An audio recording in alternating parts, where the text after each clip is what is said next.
Hello everyone, মই Mrigakshi, Home Cooking with Mrigakshi লৈ আপোনালোক সকলোকে স্বাগতম জনাইছো। আজি মই ব্ৰেডৰ কুলফিৰ ৰেচিপি লৈ আহিছো। এই কুলফিটো মই ব্ৰেডেৰে বনাইছো। একদম ইজি হয় আৰু ঘৰত থকা বস্তুৰে আপোনালোকে কুলফিটো বনাব পাৰিব। তেনেহলে ৰেচিপিলৈ আগবাঢ়ো।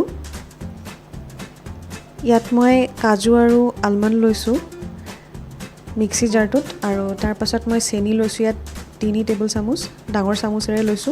এখিনি মই এতিয়া গ্ৰাইন্ড কৰিম ভালদৰে। গ্ৰাইন্ড হৈ গ'ল। তাৰ পাছত মই ইয়াতে হোৱাইট ব্ৰেড 4খন লৈছো।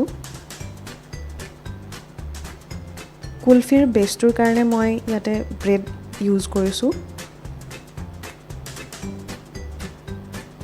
গাখীৰ লৈছো মই ইয়াতে 1.5 কাপ।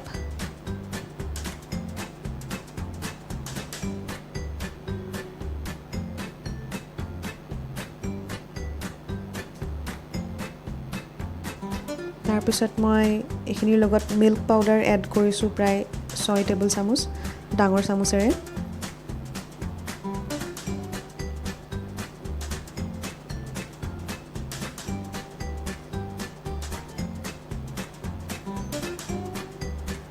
এখিনি মই 2 মিনিট মান সময়ৰ কাৰণে আকৌ গ্ৰাইন্ড কৰিম। হৈ গ'ল। ইয়াতে মই yellow food color লৈছো। এটো টোটালি অপচনেল হয়। আপোনালোকে যদি নিবিচাৰে এটো নিদিলেও হ'ব। ভালকে মিক্স কৰি লৈছো।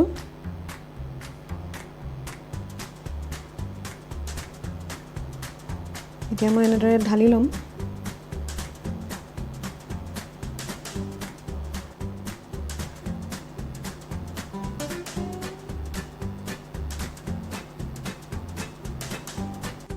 এতিয়া মই ফ্ৰিজত এখিনি সেট হ'বৰ কাৰণে 3 পৰা 4 ঘণ্টা সময় থৈ দিম। ৰেডি হৈ গ'ল আমাৰ ব্ৰেড মটকা কুলফি। একদম ইজি হয়, পাকঘৰটো সোমাই বেছি টাইম খৰচ কৰিব নালাগে। এবাৰ ট্ৰাই কৰি চাব। নিশ্চয় ভাল পাব। আই হোপ আপোনালোকে ভাল পাব। মোৰো নিজৰো খাই ভাল লাগিছে। এবাৰ ট্ৰাই কৰি চাব, মোক জনাব নাপাহৰিব। আৰু আজিৰ যদি এই ভিডিওটো চাই আপোনালোকৰ ভাল লাগিছে তেনেহলে ভিডিওটোত এটা লাইক আৰু মোৰ চেনেলটোক সাবস্ক্ৰাইব কৰিব নাপাহৰিব। Thank U.